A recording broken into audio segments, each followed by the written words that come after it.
Assalamualaikum warahmatullahi wabarakatuh. Teman-teman yang saya hormati, saat ini kita akan mempelajari tentang tasawuf, arti, asal-usul, dan manfaatnya.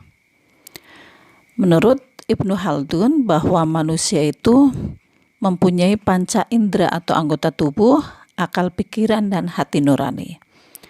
Ketika potensi tersebut harus dalam kondisi sehat, sehingga dapat berdaya guna dan bekerja sama secara harmonis.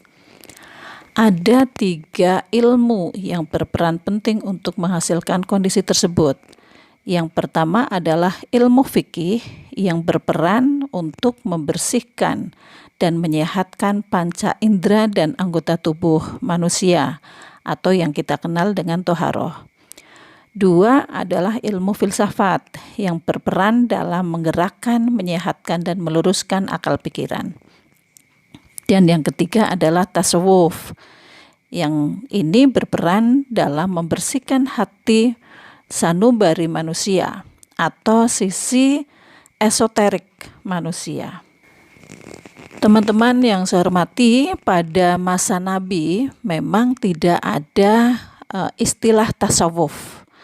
Nah, sejak kapan ada istilah tasawuf dan apa arti tasawuf? Nah, menurut Harun Nasution, kata-kata tasawuf itu berasal dari salah satu dari 5 kata ini. Yang pertama adalah kata as-sufah, yaitu orang, artinya adalah orang yang ikut berpindah dengan Nabi dari Mekah ke Madinah. Dan ini menggambarkan keadaan orang yang rela mencurahkan jiwa dan raganya, harta bendanya, meninggalkan rumah dan kekayaannya hanya untuk kepada Allah. Yang kedua adalah kata sof atau barisan. Ini menggambarkan orang yang selalu berada di barisan paling depan dalam beribadah pada Allah dan melakukan amal kebaikan. Atau kata sufi yang menggambarkan orang yang selalu memelihara dirinya dari berbuat dosa dan maksiat. Atau kata sophos, ini berasal dari bahasa Yunani, artinya adalah hikmah. Ini menggambarkan keadaan jiwa yang senantiasa cenderung kepada kebenaran. Yang terakhir adalah kata suf, artinya adalah kain wol. Ini menggambarkan orang yang hidup sederhana dan tidak mementingkan dunia. Nah, dari 5 kata tersebut, yaitu as-sufah, sof, sufi, sofos, atau suf, Harun Nasution berpendapat bahwa kata tasawuf itu adalah berasal dari kata suf yang artinya adalah kain wol. Nah, kemudian bahwa arti tasawuf secara ilmiah, secara istilah itu apa? Nah, Harun Nasution sendiri menyampaikan bahwa tasawuf itu adalah ajaran-ajaran tentang berada sedekat mungkin kepada Tuhan.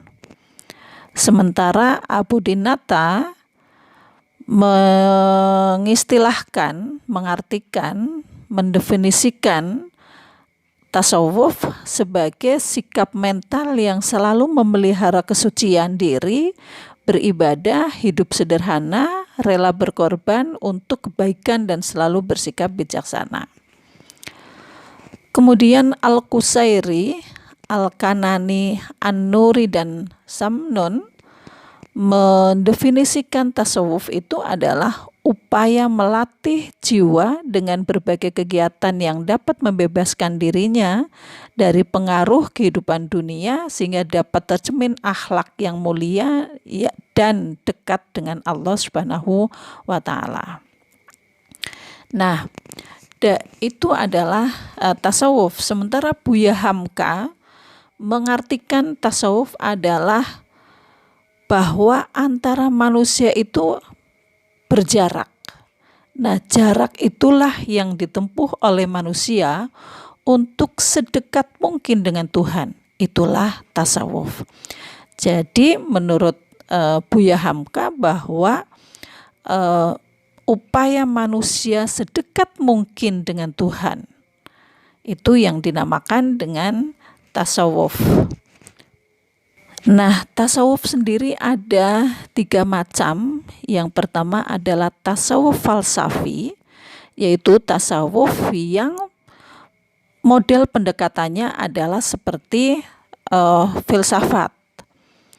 Kemudian yang kedua adalah tasawuf akhlaki, yang model pendekatannya adalah dengan akhlak.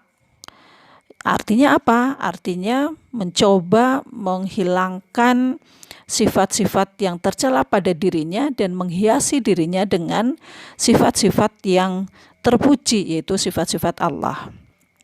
Kemudian yang ketiga adalah tasawuf amali, yaitu tasawuf yang model pendekatannya adalah dengan mengamalkan amalan-amalan yang dilakukan oleh Nabi hingga oleh para guru-gurunya. Nah, itu adalah 3 bentuk tasawuf yang selama ini kita kenal. Makanya ada tasawuf falsafi, ada Ibnu Arabi, ada Ibnu Sina, ada Ibnu Al-Farabi, Ibnu Sina, dan lain-lain. Kemudian tasawuf akhlaki ada Al-Ghazali, Zinun Al-Misri, Yazid Al-Bustami, dan lain sebagainya. Kemudian ada tasawuf amali, ada Abdul Qadir Jailani, dan lain sebagainya. Nah, teman-teman yang saya hormati, barangkali itu yang yang bisa sedikit memantik pembahasan diskusi kita pada pagi hari ini. Kita lanjutkan dengan diskusi nanti. Kurang lebihnya mohon maaf. Assalamualaikum warahmatullahi wabarakatuh.